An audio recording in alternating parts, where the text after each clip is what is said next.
This is my morning commute. I get up, get ready, get in a car, drive to the train station, look for parking, get on a train for an hour and a half, arrive at Penn Station, get on another train, walk 5 minutes, and start my workday. Is this killing me? So it's going to be suspended for a while, so a couple hours. Before you go and post that comment telling me to move closer, you need to see that I'm not the only person doing this. This is the train station I commute from. This place is huge, and yet it's full almost every single day. Just this past fall, they had to rip out an entire section of trees to make more space for parking, and it's still not always enough. According to U.S. Census data, the average American commute is nearly 30 minutes one way, a number that's been on the rise for the last few decades. In general, people are choosing to commute further and farther than ever before. And those long, grueling hours in cars, on trains, or buses can take a toll on a person's health, especially when we all hate it so very, very much. If you commute, or you've been on the internet at all, you've seen the articles, and maybe you've read the studies. Commuting has been linked to higher rates of obesity, stress, anxiety, depression, higher blood pressure, higher rates of divorce, neck and back problems, shorter lifespans, and you get the point. Commuting long distances just isn't good for you.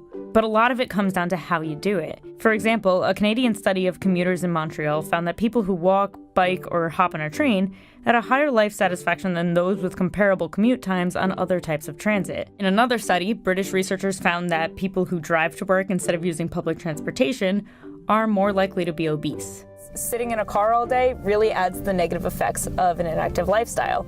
You're sitting for hours on end, and when all is said and done, it's really hard to find the time or the motivation to exercise. And that's not it. Research has shown that driving alone, in particular, can make you more miserable. You're alone with your thoughts for hours, often in frustrating situations, so it's not really surprising that this is a disaster for both your mental and physical health. Yet, according to a 2010 report, this is exactly how 80% of Americans commute to work every single day. Now, by comparison, those who take public transportation are slightly healthier and slightly more satisfied with life. Yet, we tend to be more negative about our experience overall. Stand clear of the closing doors, please.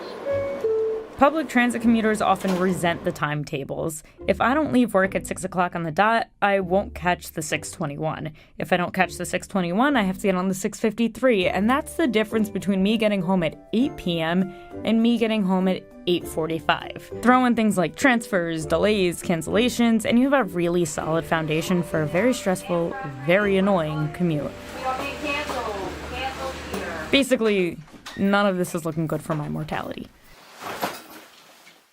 Then why do so many of us do it? Commuting has been viewed as a source of stress, but in fact it gives people a break. It's sometimes the only hour of the day that individuals have alone to be by themselves, to think, to listen to music. Meaning my commute isn't technically dead space in my day. I catch up on reading, I listen to podcasts, I take advantage of the alone time, but I can also get work done when I need to. The change in communications has made commuting an extension of the workday or an opportunity for the individual to do things they couldn't otherwise do.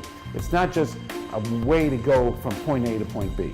In other cases, we have people who live in a gig economy, and so having a home that is accessible to transportation is far more important than having a home which is next to your workplace. If you're not going to have a lifetime job, let's have a lifetime home. So, is my commute actually killing me? Well, it's certainly not the best way to spend so much of my time, and it is exhausting, but you can make the most of it. And there's something to be said about coming home at the end of it all.